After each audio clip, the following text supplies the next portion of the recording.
The Ember Field rest stop, a quiet oasis on a lonely stretch of highway, was about to become the stage for an unexpected drama. When Michael Winston, a battle-hardened Marine, stopped for a quick coffee break, he had no idea he was about to face a different kind of war. As he observed a young black girl and an older white man, his finely tuned instincts screamed that something was terribly wrong. But in a world where appearances can be deceiving, how could Michael be sure? And what hidden danger was lurking beneath the surface of this seemingly ordinary rest stop scene? Let's find out. But before we dive in, comment below where you're watching from today, and if you enjoy this shocking story, don't forget to subscribe. The sun hung low in the sky, casting long shadows across the quiet stretch of rural highway that cut through the heart of Ember Field. As the day slowly faded into evening, a small rest stop emerged on the horizon, a beacon of respite for weary travelers. The nondescript building stood alone against the backdrop of endless fields, its modest diner and convenience store offering a brief sanctuary from the monotony of the road. Inside the diner, the atmosphere was calm and subdued. The gentle hum of fluorescent lights mingled with the soft clinking of cutlery and the occasional murmur of conversation. Plastic booths lined the walls, their faded upholster telling tales of countless patrons who had passed through over the years. Near the entrance, a coffee station stood at the ready, its pot half full and steaming, while a row of vending machines hummed quietly in the corner. As the door swung open, admitting a gust of cool evening air, a few heads turned to observe the newcomer. Marine soldier Michael Winston stepped inside, his eyes quickly scanning the room with the practiced efficiency of a man accustomed to assessing his surroundings. Despite being back on American soil, the habits ingrained by his military training were not easily shed. Michael's gaze swept over the sparse crowd. A couple of truckers hunched over steaming mugs of coffee, an elderly woman nibbling on a piece of pie, and a middle-aged man in a suit absorbed in his newspaper. It was then that his attention was drawn to a small figure seated in a yellow booth by the window, a young girl no more than 8 years old, sat across from the man in the suit. Her dark skin contrasted sharply with the bright red dress she wore, and her curly hair framed a face that seemed lost in thought. There was something about her demeanor that gave Michael pause. Her wide eyes darted nervously around the room, never settling on any one thing for too long. Her small hands fidgeted in her lap, occasionally rising to press against her face, as if trying to hide from some unseen threat. The man seated across from her appeared to be in his early 50s, his salt and pepper hair neatly combed, his navy blue suit crisp and well-tailored. He held his newspaper up, creating a barrier between himself and the girl, but Michael noticed how the man's eyes would periodically peer over the top of the paper, watching the child with an intensity that seemed out of place. As Michael made his way to the counter to order a coffee, he couldn't shake the feeling that something was amiss. The stark difference in age and race between the man and the girl could have a perfectly innocent explanation. He reminded himself perhaps she was adopted or he was a family friend, yet the girl's apparent discomfort and the man's overly controlled demeanor nagged at him, shaking off his unease. Michael focused on the task at hand. He was here for a quick break, a chance to recharge before continuing his long drive. As he waited for his coffee, he found his gaze drawn back to the odd pair by the window. The girl's eyes briefly met his, and in that fleeting moment, Michael felt a chill run down his spine. There was a depth of emotion in those young eyes that spoke of something beyond mere shyness or fatigue. As the waitress handed him his steaming cup of coffee, Michael decided to position himself near the vending machines. It was a strategic spot, allowing him to observe the diner without drawing attention to himself. He leaned against the wall, sipping his coffee slowly, his mind wrestling with the scene before him. The girl's fingers drummed a silent rhythm on the tabletop, her feet swinging beneath her seat, unable to reach the floor. Every so often she would glance up at the man, quickly averting her gaze. When she found him watching her, the man, for his part, maintained an air of calm detachment, his eyes moving between his newspaper and the child with practiced nonchalance. Michael's military training had honed his instincts, teaching him to trust his gut when something felt off. And right now, every fiber of his being was telling him that this situation warranted closer observation. As he stood there, caught between the desire to intervene and the fear of overreacting, Michael couldn't help but wonder about the story behind this strange tableau. Who were these people? What had brought them to this quiet rest stop on a lonely stretch of highway? And most importantly, was the girl truly safe? As the minutes ticked by, Michael found himself unable to shake the growing sense of unease that had taken root in his chest. He knew he couldn't leave, not yet, not until he was certain that his concerns were unfounded, and so he settled in for a longer stay, his coffee cooling in his hand as he kept a watchful eye on the curious pair by the window. The quiet hum of conversation in the diner provided a backdrop to Michael's thoughts as he continued his vigilant observation. He had long since finished his coffee, but he lingered, unable to shake the feeling that something was amiss. His eyes kept being drawn back to the girl in the red dress and the man in the navy suit. As Michael watched, he noticed the girl's hand move in an odd gesture. She raised its slightly palm facing outward, fingers spread wide. The movement was subtle, almost imperceptible, but it caught Michael's attention immediately. His brow furrowed as he tried to decipher the meaning behind the gesture. Was it a nervous tic, a habit born of boredom, or was it something more? The girl's eyes darted around the room nervously before briefly meeting Michael's gaze. In that fleeting moment, he saw a flicker of something in her expression: fear, desperation. It was gone as quickly as it had appeared, but it left Michael with a growing sense of unease. His military training kicked in, his mind racing through possibilities. The hand gesture nagged at him. It seemed intentional, deliberate. Could it be a distress signal? He'd seen similar gestures used in high-stress situations. A silent plea for help when words were too dangerous to speak. Michael's pulse quickened as he considered the implications. If the girl was indeed trying to signal for help, what exactly was she afraid of? The man across from her seemed calm, composed, his attention apparently focused on his newspaper, but there was something about the way he watched the girl, his gaze too controlled, too intent, that set Michael's nerves on edge. He tried to rationalize the situation. This wasn't a battlefield. It was a quiet diner at a rest stop. The girl could simply be shy, uncomfortable around strangers. The man could be a family friend or even a relative. Despite their different races, Michael didn't want to jump to conclusions, but his instincts, honed by years of military service, were screaming at him that something was wrong. The tension in Michael's body grew as he continued to observe. He noticed how the girl seemed to shrink into herself whenever the man's gaze fell upon her. Her movements were stiff, controlled, as if she were trying to make herself as small and unnoticeable as possible. It was a far cry from the natural exuberance one would expect from a child her age. The man, for his part, maintained his facade of normalcy. He sipped his coffee, turned the pages of his newspaper, and occasionally made what appeared to be casual conversation with the girl, but Michael couldn't shake the feeling that it was all an act, a carefully constructed veneer of normally hiding something far more sinister. As the minutes ticked by, Michael found himself caught in an internal struggle. Should he approach them, ask if everything was all right? But what if he was wrong? What if this was all a misunderstanding and he ended up causing unnecessary distress? The weight of the decision pressed down on him, his military training urging him to act while his civilian sensibilities caution restraint.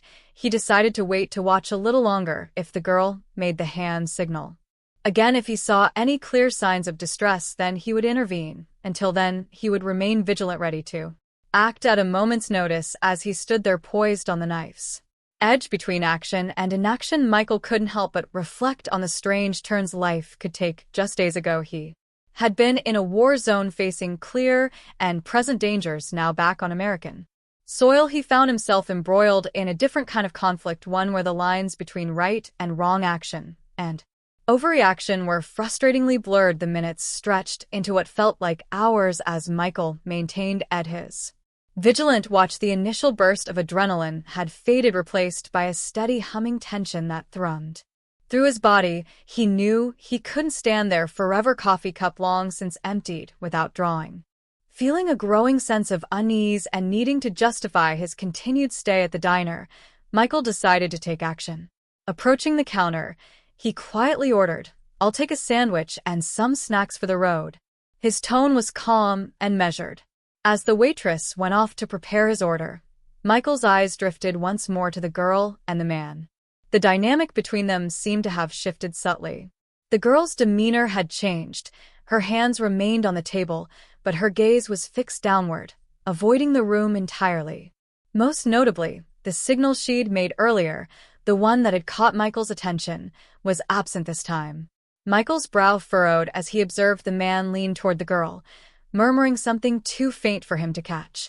The effect on the girl, however, was immediate and undeniable. Her shoulders hunched, and her small frame seemed to shrink further. The man's eyes remained locked on her, an unsettling intensity in his gaze that made Michael's skin crawl. It was a predatory look, one that contrasted sharply with his outwardly calm demeanor. When the waitress returned with his food, Michael's resolve wavered. Was he overthinking? Maybe his military training had left him overly cautious, seeing threats where none existed. After all, this was just a diner, a public space on a highway. Could something truly sinister be unfolding here? He tried to shake off the unease, reasoning that the girl could simply be shy, uncomfortable around strangers, and the man's behavior might merely reflect overprotective concern. Yet, despite these attempts to rationalize, the image of the girl's earlier distress signal and the fear he'd glimpsed in her eyes lingered. Her unnaturally still posture painted a picture Michael couldn't ignore. As he gathered his food, prepared to leave, Michael hesitated. Instinct screamed that something was amiss, that the girl was in trouble. Yet doubt clouded his judgment. What if he was wrong? What if he caused a scene for no reason? Torn between his instincts and the fear of making a mistake, Michael lingered, sandwich in hand, paralyzed by indecision. He knew he should leave. He had places to be, but he couldn't turn away.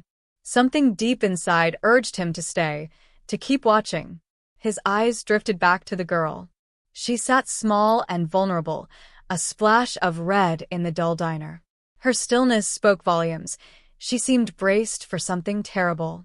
Meanwhile, the man sipped his coffee, rustling his newspaper occasionally, glancing at her with the same unnerving intensity.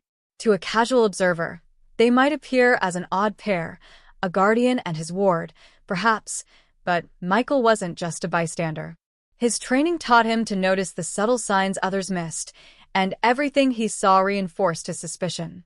Caught at a crossroads, Michael faced a choice: walk away and dismiss his instincts, or stay and be ready to intervene if his concerns proved valid. Deep down, he knew he couldn't live with himself if he left, and later found out his instincts had been right. With slow, deliberate steps, Michael moved toward the exit, feigning departure while remaining hyper-aware of the scene behind him. His hand touched the door handle, cold against his skin, yet he hesitated. Something compelled him to glance back at the girl in red one last time. Her hand rose again, palm outward, fingers splayed, the same signal as before. This time, there was no mistaking its meaning. Her wide, desperate eyes met his, silently pleading for help. The realization hit Michael hard.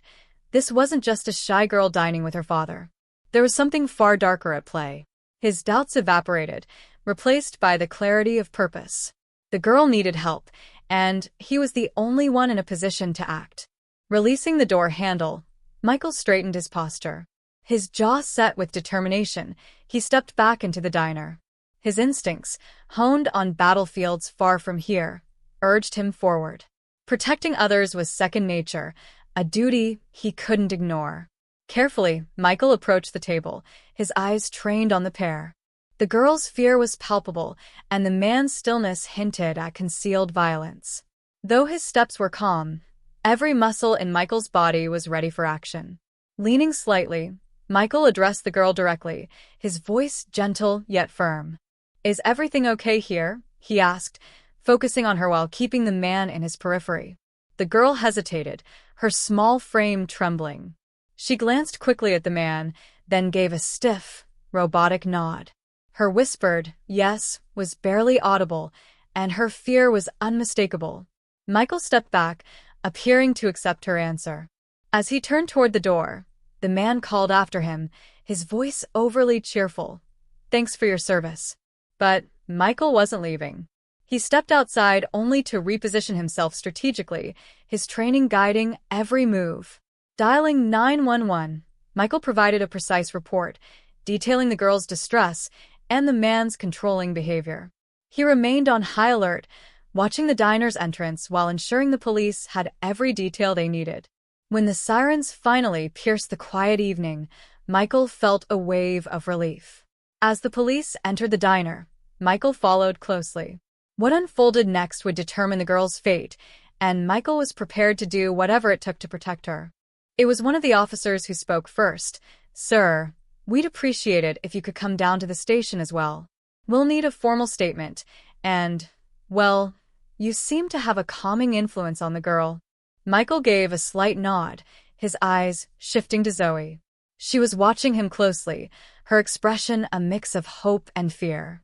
Offering her a warm, reassuring smile, Michael saw her relax, even if only a little. Together, they all left the diner, Zoe accompanied by the female officer, while Michael followed behind.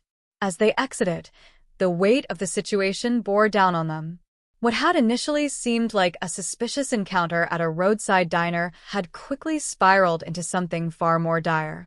On the way to the police station, a nagging feeling settled in Michael's chest. This night was far from over. The fluorescent lights inside the station cast a cold, harsh glow across the bustling room.